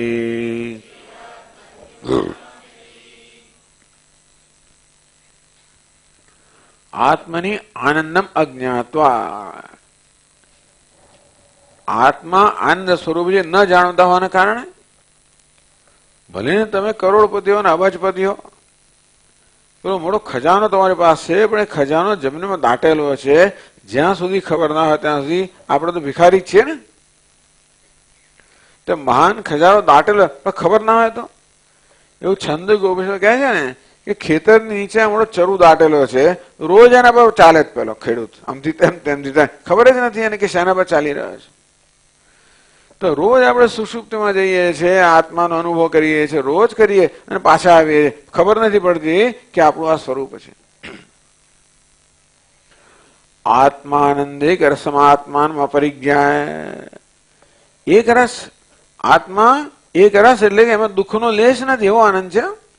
હવે છે ને આપણને જે આનંદ આવતો હોય છે ને આ રોજ બરોજના બધા અનુભવમાં, એમાં હંમેશા દુઃખ મિશ્રિત જ હોય. કોઈ દિવસ આનંદ એ નિર્ભેળ સુખ હોય છે ને, કોઈ સુખ નિર્ભેળ ના હોય, દુઃખ મળેલું જ હોય. બોલો દૂધપાક ખાતો હતો, ખાંડ ઓછી હોય વધારે હોય, પેલા ચોખા ચડ્યા હોય ના ચડ્યા હોય, દૂધ એવું કઈ કશું ને કશું નથી નીકળવાનું, અને સારામાં સારો હોય, તમે એનો આનંદ લો, તો એ પછી ડોક્ટરની સલાહ યાદ આવે કે Swamiji cholesterol, Swamiji blood sugar, Swamiji ફલાણું. એટલે હજી ચમચી મૂકતા અંદરથી પછી ગિલ્ટ ફિલિંગ, અંદરથી પછી અપરાધની લાગણી જન્મે કે ભાઈ આજે ન ખાવું જોઈએ ખાઈ રહ્યો છું. કશું એવું ના હોય તોય પણ એવું લાગે તો ખરું કે આ ખાઈએ છીએ એટલે પચશે કે નહીં પચે, કયા પ્રકારનો વાયુ કરશે, શું કરશે શું નહીં કરે, કેટલું વજન, કેટલી કેલરી લીધી, કેટલું વજન વાળશે. એટલે જેમ જેમ વધુ જાણતા જઈએ તેમ તેમ વસ્તુ વધારે દુઃખ આપતી જાય કે સ્વામી તમને ખબર છે કે આ શાકભાજીમાં શું આવે છે, આ ફળમાં શું આવે છે, ખબર છે તમને? ભાઈ ખબર આપો એટલે બહુ ત્રાસ થઈ જાય, દરેક દરેક છેવટે કશું ખવાય જ નહીં આપણે તો. એટલે હંમેશા એવી આપણે જાણીએ છીએ કે જે ન કરવું આપણે કરી રહ્યા છીએ. ખાસ કરીને જે લોકો સાધકો હોય એમને તો વધારે. આવૃતમ જ્ઞાન મેતેના, જ્ઞાન એનો નિત્ય વૈરીણા. ભગવાન કે જ્ઞાની વિવેકી માણસ છે ને આ કામ એનો નિત્ય વૈરી છે. કારણ કે જયારે ભોગવતો હોય ત્યારે અંદરથી એક અપરાધની લાગણી કે હું ખોટું કરી રહ્યો છું. દુઃખ તો મિશ્રિત હોય છે, તે તદ્દન મૂળ છે, જે ભોગવ્યા જ કરે છે એને ભવિષ્યમાં દુઃખ મિશ્રિત છે. ભોગે રોગ ભયમ, ચાલો વર્તમાનમાં છે પણ નહીં લાગતું હોય તો એ રોગ લઈ આવવાનો છે. એટલે પણ આત્મા નિર્ભેળ આનંદ, દુઃખનું નામો નિશાન નહીં. એટલે કહે છે કે આનંદ એક રસમ આત્માન અપરિજ્ઞાય, આત્મા આનંદ એક રસ છે, નિર્ભેળ આનંદ છે. અપરિજ્ઞાય એનું જ્ઞાન ન હોવાને કારણે, હું એવું આનંદ સ્વરૂપ છું એવું જ્ઞાન ન હોવાને કારણે. વિષયેષુ વિભ્રમાત બાહ્યમિચ્છતિ, વિભ્રમાત ભ્રમને કારણે, સ્વવિભ્રમાત પોતાના વિષયના ભ્રમને કારણે પોતે આનંદ સ્વરૂપ છે છતાં પોતાને દુઃખી માને છે. એટલે બે પ્રકારનો અધ્યારોપ થયો. એક અધ્યારોપ આત્મા પર થયો, બીજો અધ્યારોપ વિષયો પર થયો. આત્મા પર શું અધ્યારોપ થયો? આત્મા જે આનંદ સ્વરૂપ છે એને દુઃખી માનવામાં આવે છે, આ પહેલો અધ્યારોપ. અને જગતના વિષયો જેમાં સુખનો છાંટો પણ નથી એમને સુખ સ્વરૂપ માનવામાં આવે છે કે સુખના સાધન માને, આ બીજો અધ્યારોપ. સ્વવિભ્રમાત આ પ્રકારના ભ્રમને કારણે, બંને પ્રકારનો ભ્રમ, પોતાના વિશે પણ ભ્રમ અને વિષયો વિશે પણ ભ્રમ. તો વૈરાગ્યમાં પેલો વિષયનો ભ્રમ જાય. વૈરાગ્ય એટલે શું? એક ભ્રમ ગયો, વિષયો આ સુખનું સાધન છે એ ભ્રમ જાય. બીજો ભ્રમ જવાનો બાકી છે એ ઉપદેશથી જાય. અપરિજ્ઞાય અજ્ઞાત્વા સર્ગાદિ વિશેષુ સુખ ભ્રાંત્યા. આ સર્ગ એટલે કે આ જગતના કે ઇન્દ્રિયોના વિષયમાં સુખ છે એ ભ્રાંતિથી, પોતામાં પોતે દુઃખી છે એવી ભ્રાંતિ અને વિષયમાં સુખ છે એવી ભ્રાંતિથી. બાહ્યમ ઈચ્છતી, એટલા માટે મનુષ્ય આ બહારના વિષયોની ઈચ્છા કરે છે ભ્રમને કારણે. બે પ્રકારનો ભ્રમ, પોતાના વિષય આત્મા વિશેનો ભ્રમ અને જોડે જોડે વિષયો વિશેનો પણ ભ્રમ. તલ્લાભાત. ચાલો, વિષયની તૃષ્ણા મનમાં જન્મી, જોઈએ છે જોઈએ છે જોઈએ છે પ્રકારનું રટણ મનમાં ચાલે અને ધીમે ધીમે તૃષ્ણા તીવ્ર થતી જાય, છેડો મળે આપણો ઈચ્છિત વિષય પ્રાપ્ત થાય. તલ્લાભાત ધીહી આત્મની ઉપશામ્યતી. આ બુદ્ધિ જે બહિર્મુખ હતી એને તૃષ્ણાને કારણે, એ વિષય પ્રાપ્ત થવાને કારણે તૃષ્ણા નિવૃત્ત થઈ જાય અને તેથી આ બુદ્ધિ મન જે બહિર્મુખ હતું એ અંત ઉપશામ્યતી, શાંત બની જાય, અંતર્મુખ બની જાય. એટલે શું થશે? એટલે બુદ્ધિ અંતર્મુખ બનવાને કારણે એ વખતે છેવટે એ આત્મા આનંદનો જ અનુભવ કરે છે. પોતે માને છે કે આનંદ વિષયમાંથી આવી રહ્યો છે, ત્યારે પણ ખરેખર શું થઈ રહ્યું છે કે તૃષ્ણા છે એ નિવૃત્ત થવાને કારણે મન અંતર્મુખ બને છે અને એને કારણે આત્મા જે આપણું સ્વરૂપ છે એનો અનુભવ થાય છે. જેમ કૂતરો પેલું હાડકું ચાવ્યા કરતો હોય, એને ખબર નથી કે મારા મોંમાંથી જે લોહી નીકળે છે એ હું એનો સ્વાદ લઈ રહ્યો છું. કૂતરાને એમ કે હાડકામાંથી રસ આવી રહ્યો છે. તેવી રીતે અવિવેકી મનુષ્ય માને છે કે વિષયમાંથી આનંદ આવી રહ્યો છે. આત્મ સ્વરૂપ આનંદમ અનુભવતી, આ સ્વરૂપભૂત આનંદ જ અનુભવી રહ્યો છે. પછી શું થાય છે? કહે છે, બહુ સરસ વિશ્લેષણ કર્યું છે. આ ગ્રંથકારની વિશેષતા છે. આ બધું આપણું ઉપનિષદમાં પ્રાપ્ત નથી થતું, ત્યાં તો ખાલી કહી દીધું આપણને. ઉર્ધ્વ સ્વર્ગ શું છે ભાઈ? સ્વર્ગે લોકે અમૃતો અભવત અભવત સમભવત. એટલે શું? એની અહીંયા આગળ સમજ. પેલું તો લાંબુ છોડું વર્ણન તમે ચાર શ્લોકો પતાવી નાખ્યું. જે ઉપનિષદ એટલું લાંબુ એ થોડા શ્લોકો જ પતાવી નાખ્યું કે એમાં બહુ કઈ કહેવાનું છે નહીં. એ તો બધો અર્થવાદ છે ને. અર્થવાદ કોને શંકરાચાર્ય મહારાજ કહે કે અર્થવાદ કેમ છે? આ જાણવા છતાં હજુ કલ્યાણ થવાનું નથી. ટૂંકમાં જે જાણીને કઈ કલ્યાણ થાય ને એ સમજ્યા આવે એટલે અર્થવાદ કહી દીધો એને. જે જાણીને કલ્યાણ થવાનું છે એનો અહીંયા આગળ વિસ્તાર કરે છે. તો પછી આ પ્રકારે આપણને આત્માનો આનંદ પ્રાપ્ત થયો વિષયની પ્રાપ્તિથી. એટલે શું થાય છે એ આગળના શ્લોકમાં કહે છે, આત્માનંદમ ક્ષણમ ભુક્ત્વા પુનર્ભ્રાંત્યા બહિર્વ્રજેદ વિવેકી ધીર નિજાનંદમ ભુંક્તે તત્સ્થૈવ સર્વદા.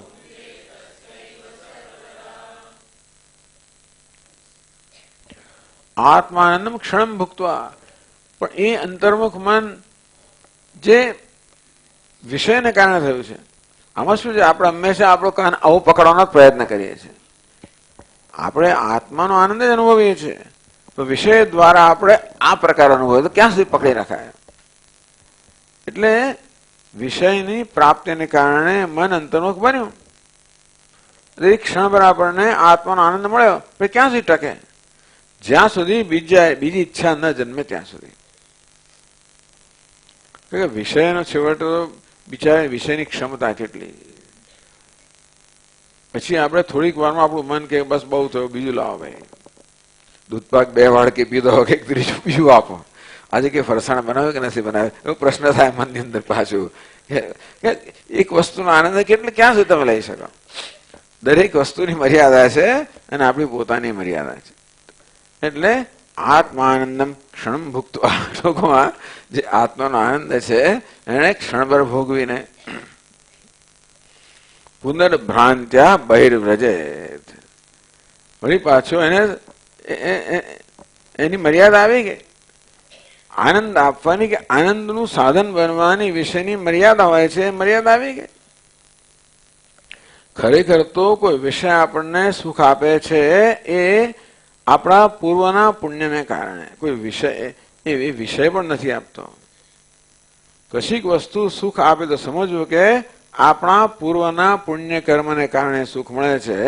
બાકી એનો જ વિષય બીજી દાડે તો નથી ખાવો આપણે કહી દઈએ તરત જ. એવું નથી કે હંમેશા વસ્તુ આપણે ખાવી હોય, એવું નથી હોતું. આપણે મન થાય છે ને એક જ વસ્તુ તો આપણે ગમતી વસ્તુ મન ના થાય કોઈ એવું નથી ને, નથી બનતું, મન થાય નહીં. માથું દુખતું હોય, પેટમાં દુખતું હોય, પણ કઈ થઈ ગયા. તેથી એની વસ્તુ આનંદ ના આપી શકે, કારણ કે ત્યારે પુણ્યનો ઉદય થયો નથી.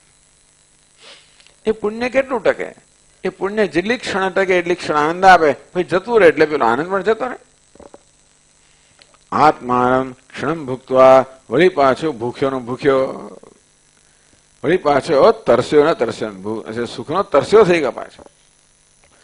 પુનઃ વિશેષુ સુખ ભ્રાંત્યા અવિવેકી બુદ્ધિ સર્ગાદિ કામયતે. આમાં છે ને, આમાં કરતા કોણ છે ખબર છે? બુદ્ધિ કરતા છે. આ પછી હા ધી કે બુદ્ધિ એવું છે. એટલે પુનર્ભ્રાંત્ય બહિર્વ્રજેત, બહાર જાય. કોણ બહાર જાય? બુદ્ધિ બહાર જાય છે. તો એની બુદ્ધિ અવિવેકી મનુષ્યની બુદ્ધિ.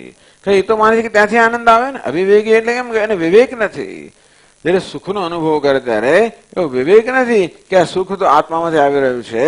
એ માને છે કે સુખ તો વિષયમાંથી આવી રહ્યું છે. તેથી એ સુખ જયારે શમી જાય ત્યારે ચાલો બીજો વિષય જોઈએ જેથી સુખ પ્રાપ્ત થાય. આમ એના મનમાં તો એવી જ જાતની ખાતરી છે કે સુખ તો વિષયમાં જ છે, અને માટે એની બુદ્ધિ ફરી પાછી પેલા વિષયમાં જાય. સર્ગાદિ કામાય, જે કે વસ્તુ આનંદ આપતી હોય એની કામના ફરી કરવા માંડે. નનુ અવિવેકી બુદ્ધે આત્માન અનુભવે વિવેક બુદ્ધૌ અસ્યા કો વિશેષ. વિવેકીની બુદ્ધિ આત્માનો અનુભવ કરે તો અવિવેકી ની બુદ્ધિ પણ ત્યારે તો આત્માનો અનુભવ કરે જ એક ક્ષણે. અને વિવેકી તો બેમાં ફેર શું? તો કે છે વિવેકી ધીર નિજાનંદમ ભૂંગતે તત્સ્થૈવ સર્વદા. બસ આપણે આટલું કરવાનું છે. શું કરવાનું છે? કે આપણા ઈચ્છિત વિષયને આપણે ભોગવીએ ત્યારે એ આનંદ આવે છે એ અકસ્માત આવે છે. યદુચ્છા બધી વસ્તુઓ સરખી થાય તો કોઈ વસ્તુનો આનંદ આપણને આવે. ટૂંકમાં આપણે ઈચ્છિત વસ્તુમાંથી પણ આનંદ આવશે કે નહીં એ આપણે ખાતરીપૂર્વક ન કહી શકીએ. અત્યારે માનું છું એ વસ્તુ મળશે તો આનંદ આવશે, એ મળશે ત્યારે આવશે કે નહીં એ તો ભગવાન જાણે, ત્યારે જ ખબર પડે. અનિશ્ચિતતા ઘણી છે. વિશ્વનો આનંદ કેવો છે? મર્યાદિત તો છે જ, અનિશ્ચિત છે. પછી ક્ષયિષ્ણુ એટલે ક્ષીણ થનારો તો છે જ, મર્યાદિત પણ છે, અનિશ્ચિત પણ છે. તો વિવેકી કોને કહેવાય? જે જાણે છે કે આનંદ તો. ને વિવેકી શું કરે? વિષયો દ્વારા આત્માનો આનંદ મેળવવાનો શ્રમ કરવાને બદલે સીધો આત્માનો આનંદ કેમ ના મેળવવો? ભાઈ વિવેકી કોને કહેવાય? કે વિષય દ્વારા ક્ષણિક અનાત્માનો ક્ષણિક આનંદ મેળવવાને બદલે આત્માનો આનંદ સીધો કેમ ને? એટલે મનને અંતર્મુખ બનાવવો. ટૂંકમાં એટલે વિષયના અનુભૂતિ મને અંતર્મુખ બનતું હોય છે ક્ષણભર માટે. આપણે શું કરવાનું? સાધના દ્વારા, સમાધિ ષટક સંપત્તિ દ્વારા, વિવેક વૈરાગ્ય દ્વારા, કર્મયોગ દ્વારા વગેરે દ્વારા મનને સાત્વિક બનાવવું, અંતર્મુખ બનાવવું. અને વિવેકી ધી નિજાનંદમ મુક્તે સર્વદા તત્સ્થૈવ તત્સ્થા એવ. કઈ ધી પાછી તો ફેમિનિન છે ને, સ્ત્રીલિંગ છે એટલે તત્સ્થા એવ. ટૂંકમાં વિવેકી છે ને એની બુદ્ધિ તો આત્મામાં જ સ્થિત હોય છે, અંતેથી એ તો નિજાનંદ ભોગવે છે. અવિવેકી મનુષ્ય હંમેશા પેલા વિષયના સુખનો પ્રયત્ન કરીને સતત બિચારો તરસ્યો રહેતો હોય, જયારે વિવેકી છે એની બુદ્ધિ તો આત્મામાં જ સ્થિત છે, અને માટે એ નિજાનંદ અનુભવે છે. કોની વાત છે? વામદેવજીની વાત છે. એટલે કેવી રીતે આ બધું થયું હશે? ટૂંકમાં વામદેવની વાત તો કરી, એમાં શું ચાલતું હશે એમના મનમાં એ આપણે સમજાવે છે.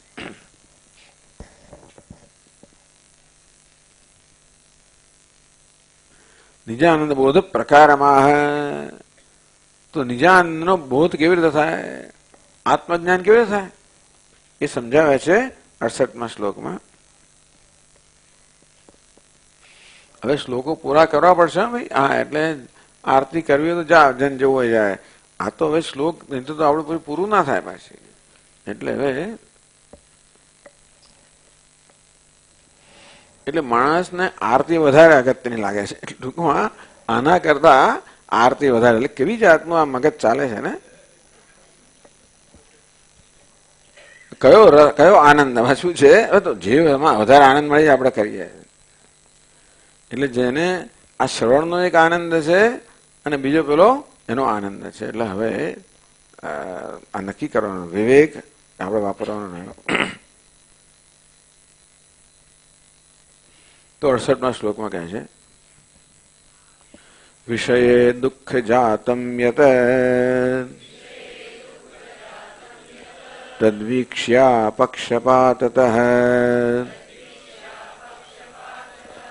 શક્ય બોદ્ધુમ નિજાનંદઃ બુધ્યન્તે હિ વિવેકિનઃ.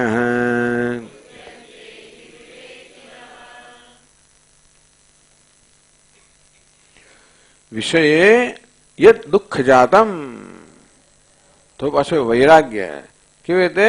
દોષ દર્શનાથ, દોષનું દર્શન કરવાથી. વિષયે યદ દુઃખ જા, વિષયે યત દુઃખ જાતમ તદ અપક્ષપાતતઃ વીક્ષ્ય.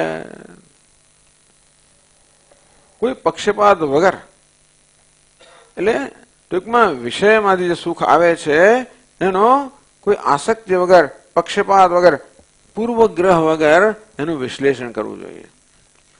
એટલે કે વિષયમાંથી સુખ પ્રાપ્ત થાય છે એના બધા પાસા તપાસવા જોઈએ.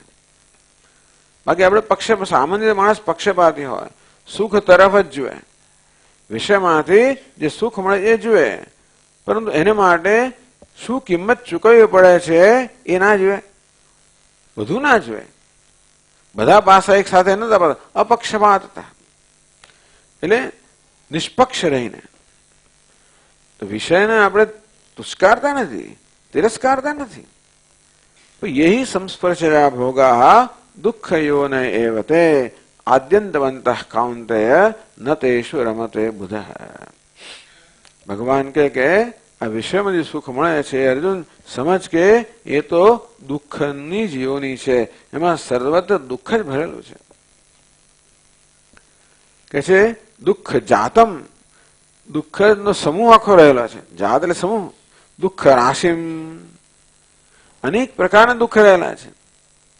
વિષયની પ્રાપ્તિ પહેલા એની તૃષ્ણા હોય એ દુઃખ, એની પ્રાપ્તિનો પ્રયત્ન હોય એમાં દુઃખ, પ્રાપ્ત કરે પછી આપણે એનો આનંદ લેતા હોઈએ ત્યારે પણ કંઈક તો અસંતોષ રહી જ જતો હોય છે. કારણ કે કોઈ વસ્તુ આપણે પૂર્ણ સંતોષ ના આપી શકે એ અસંતોષનું દુઃખ. વળી પાછો વિષય પૂરો થયો કે વિષય જતો રહો, વૈરાગ્ય, પછી પહેલા વિયોગનું દુઃખ. વળી પાછું સંસ્કાર જન્માવીને ગયો, રાગના સંસ્કાર જન્માવીને ગયો. વળી પાછું બીજો વિષયની તૃષ્ણા કરાવે એ પાછું દુઃખ. પાછું કર્મ કરાવે, એમ કરીને કર્મફળ ઉત્પન્ન કરે અને બીજા દેહ પાછી માટેની પાછી નવી યાતના ઉભી કરે. એટલે બધી દ્રષ્ટિએ જોવા જઈએ તો આ વિષયના સુખમાં અનેક પ્રકારનું દુઃખ જ રહેલું છે. એટલે ભાગવતમાં કે અર્થની પ્રાપ્તિમાં દુઃખ ને જાળવણીમાં દુઃખ ને વ્યયમાં પણ દુઃખ ને બધું દુઃખ જ છે. દુઃખ રાશિ પક્ષપાતમ વિહાય, અહીં કહે છે કે લા પક્ષપાત એટલે નિષ્પક્ષ. લા એટલે તો પછી ઉર્દુ શબ્દ છે ને, લા જવાબ, જેનો જવાબ નથી ને એવું છે ને. લા એટલે નથી, એટલે નકારાત્મક પાર્ટિકલ થયા. લા જવાબ, ના લા પક્ષપાત નિષ્પક્ષપાત. સમજ એની ભાષા સંબંધિત પડતો. આ કેટલા વર્ષો પહેલાની ભાષા છે ને, એટલે જરા જુદા પ્રકારની હોય. સમીક્ષા, આની સમીક્ષા કરવી જોઈએ. એટલે કે વિષયમાં આપણું જયારે મન કોઈ વિષયના આનંદની ઈચ્છા કરે ત્યારે આ સમીક્ષા કરવી જોઈએ કે એ મન આ વિષયનો જે આનંદ આવે છે એનું કેવું સ્વરૂપ છે. એક તો અનિશ્ચિત છે, ક્ષણિક છે, વળી સંસ્કાર ઉત્પન્ન કરનારો છે, એવી બીજી ઈચ્છાઓ જન્માવનારો છે, કર્મ કરાવનારો છે, બીજો જન્મ ઉત્પન્ન કરાવનારો છે. બધા પ્રકારની જે અંદર જે બધા પ્રકારની સંતાપ રહેલો છે એ બધાનું અવલોકન કરવાનું. તો શક્ય બોધુમ નિજાનંદ, તો વૈરાગ્ય જન્મે અને જ્ઞાન દ્વારા નિજાનંદ પ્રાપ્ત થાય. સ્વરૂપભૂત આનંદ જ્ઞાતુમ શક્યતે. કે છે વિષયસ્ય દુઃખ હેતુત્વેન દુઃખ રૂપત્વ નિર્ણય. આમ આપણે વિષય માંથી જે કહેવાતું સુખ મળે છે તો આભાસ જ છે. એટલે તેથી ખરેખર વિષય સુખનું સાધન નથી, દુઃખનું સાધન છે. એટલે વિષય પ્રત્યે આપણે આસક્તિને કારણે વિષય તો બિચારો દુઃખ નથી આપતો, પણ વિષય વિશ્વનો ભ્રમ કે સુખનું સાધન છે એ ભ્રમ સર્વ રીતે દુઃખ જ આપનારો છે. સ્વરૂભૂત આનંદ એટલે નિશ્ચેતું શક્યમ. અને આનંદ તો આત્માનું સ્વરૂપ છે એ પ્રકારનો નિર્ણય કરવો શક્ય બને. જ્યારે વિષયમાંથી જે કહેવાતું સુખ મળે છે એનું નિષ્પક્ષતયા એનું જ્યારે વિશ્લેષણ કરવામાં આવે, સમીક્ષા કરવામાં આવે, સરસ શબ્દ આપણે સમીક્ષા કરવામાં આવે ત્યારે આ વિષય તો દુઃખ સ્વરૂપ છે અને આત્મા આનંદ સ્વરૂપ છે એ પ્રકારનો નિશ્ચય જન્મી શકે.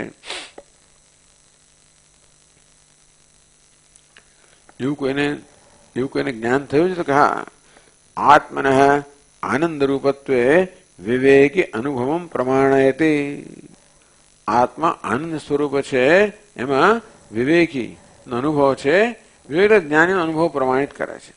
વિવેકી કેમ કહે છે? કહ્યું ને વામદેવે જોયું ને કે આ દેહ તો મિથ્યા છે, આત્મા જુદો છે, એ રીતે વિવેક થયો. તો એ બુદ્ધ્યંતે વિવેકિન તમ બુદ્ધ્યંતે. આ વિવેકી લોકો હોય છે એ નિજાનંદને જાણે છે. એટલે નિજાનંદ જાણવો શક્ય છે. ક્યારે શક્ય છે? આ વિષય તો દુઃખ રૂપ છે એ પ્રકારની વિવેકપૂર્વક નિષ્પક્ષતાથી સમીક્ષા કરવામાં આવે ત્યારે નિર્ણય થાય કે આ વિષય તો દુઃખ રૂપ છે અને તો સુખ તો છે તો ખરો, અનુભવ તો થાય જ છે, તો પછી આત્મામાંથી આવે છે, પણ આત્મા આનંદ સ્વરૂપ છે. નનુ આત્મનિ આનંદમ પ્રાપ્ય આનંદાત્મકમ આત્માનમ વિજ્ઞાય વામદેવ અમૃત અભવદયુક્તમ. આપણે વામદેવજી માટે કહ્યું કે આત્મની આનંદમ પ્રાપ્ય કહે છે અહીંયા, આત્માનંદ પામે ને એટલે કે આનંદાત્મક આત્માનો અનુભવ કરીને વામદેવ અમર થયા એમ આપ કહો છો. જડ્યું ને બધાને? અંદર આપણી ચોપડીમાંથી વાંચ્યું છું 69 શ્લોકની અવતરણિકામાં પહેલા. આત્માનંદ પામે ને એટલે કે આનંદાત્મક આત્માનો અનુભવ કરીને વામદેવ અમર થયા એ કહો છો એ અયુક્ત છે, યોગ્ય નથી. એટલે કે તર્કસંગત નથી, લોજિકલ નથી, તર્કસંગત નથી, યોગ્ય નથી. કેમ કે તેનું પણ મરણ શ્રવણ છે. અમર ક્યાં થયા છે? વામદેવ ક્યાં છે અત્યારે? હોત તો હોત, અમર થયા હોત તો અત્યારે હોત કે ના હોત? વામદેવજી વિદાય થઈ ગયેલા છે. ભલે આટલા મહામાણસ તો મહાપુરુષો વિદાય તો થઈ ગયા છે, તો અમર થઈ ગયા. અમૃત સમભવત એ વળી કેવી થયું? આમ આશંકા કરે છે કે ઉપનિષદ કહે છે કે વામદેવ તો અમર થઈ ગયા, પણ વામદેવજી તો ક્યાં જીવે છે? એ તો પહોંચી ગયા, જ્યાં પહોંચ્યા છે તો બ્રહ્મલીન થઈ ગયા, ચાલો, પરંતુ છે તો નહીં. એટલે ટૂંકમાં એમનું મૃત્યુ થયું છે ને, તો અમર થઈ ગયા કેવી રીતે કહો છો? એટલે અમરતા કોને કહેવાય એ સમજાવવા માટે આ શંકા જન્માવી છે. તો 69 શ્લોકમાં કહે છે, વામદેવોખિલાનંદાન આપ્ત્વાત્મન્યમૃતો ભવત દેહ પ્રાણ વિયોગાખ્યા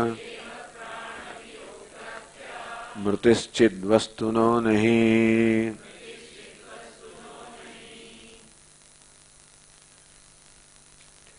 વામદેવ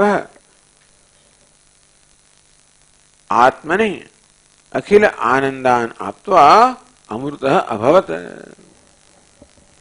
તો વિવેકની વાત કરો ને કે વિવેકી જે છે બુદ્ધ્યંતે વિવેકિન. આ વિવેકી લોકો હોય છે એ લોકો નિજાનંદને જાણે છે, અનુભવે છે, પ્રાપ્ત કરે છે.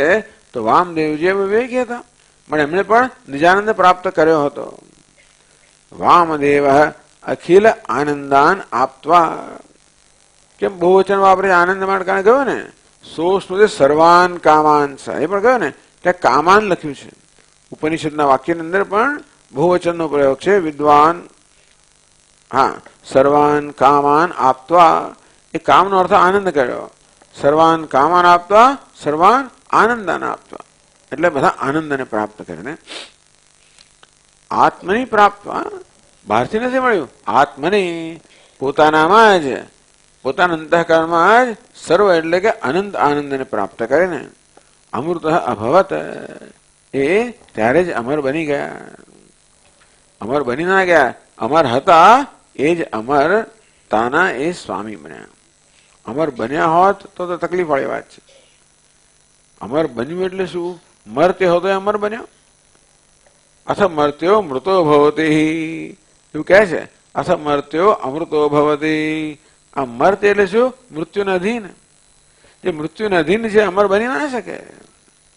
કોઈ દિવસ વસ્તુનો સ્વભાવ ના બદલાય. તો કેમ ઉપનિષદ કહે છે કે જે મર્ત્ય હતો એ અમર બન્યો? જે પોતાને મર્ત્ય માનતો હતો એ હવે હું અમર છું એવું જાણતો થયો. આવું જ છે. આ મર્ત્ય પણ હું મર્ત્ય છું એ ભ્રમ છે, એ નિવૃત્ત થતા હું અમર છું એ પ્રકારે જ્ઞાન પ્રાપ્ત થયું. તો પછી એટલે ટૂંકમાં હવે વામદેવજી કોઈ વ્યક્તિ રહ્યા નથી. સયો હવે તત્ પરમ બ્રહ્મવેદ બ્રહ્મેવ ભવતી. જે પરમ બ્રહ્મને જાણે છે એ બ્રહ્મ જ બની જાય છે. હવે એ પોતે જીવ રહ્યા નથી, ઉપાધિ રહ્યા. એ કોણ શું બની ગયા? પરમાત્મા જ બની ગયા. તો ભલે જો વામદેવજી દેહને આત્મા માનતા હોત તો દેહના મૃત્યુને પોતાનું મૃત્યુ માન્યું હોત તો એ મરી ગયા એમ કહેવાય. વામદેવી તો દેહને આત્મા માનતા જ નથી ને. આત્માના ભિન્નો ભિન્નો દેહ અને મિથ્યા. દેહ તો ભિન્ન છે, આત્મા નથી. આત્મા એટલે આત્મા છે. તે દેહમાં આત્મબુદ્ધિ છે જ નહીં. એટલે દેહને જે થાય એ વામદેવને થતું નથી. દેહમાં આત્મબુદ્ધિ હોય તો દેહને જે થાય એ આપણને થાય. દેહ મરી જાય તો હું મરી ગયો. પછી દેહમાં આત્મબુદ્ધિ નથી, એને દેહને જે થાય વસ્તુ એને થાય નહીં. એટલે પ્રાણ વિયોગ બી મૃત્યુ છે કોણ છે? દેહનું છે. જો વામદેવજીને દેહમાં અહંભાવ હોત તો એ કહેત કે હું મર્યો, તો આપણે કહેત કે મર્યા. પરંતુ એ તો હવે દેહમાં ને એમનો ચૈતન્યમાં અહંભાવ છે. એટલે કહે છે કે દેહ પ્રાણ વિયોગાખ્યા મૃતિ, મૃત્યુ એટલે મરણ. તો મરણ દેહને પ્રાણનો વિયોગ થયો, દેહમાંથી પ્રાણ વિદાય થયો, એને મરણ કહેવામાં આવે છે. એ તો મરણ આત્માને ના હોય, દેહને હોય. ચિદ વસ્તુનો નહીં. આ ચિદ વસ્તુ છે, ચૈતન્ય છે, એને એ પ્રકારનું મૃત્યુ હોય જ નહીં. કારણ કે વામદેવજીએ ચૈતન્યમાં અહંભાવ સ્થાપિત કર્યો, એમાં તાદાત્મ્ય સિદ્ધ કર્યું, અને માટે હવે એ ચૈતન્ય બની ગયા. ચૈતન્યને મૃત્યુ સ્પર્શતું નથી. અને તેથી અમૃત સમભવત સમભવત એ અમર બની ગયા, અમર બની ગયા.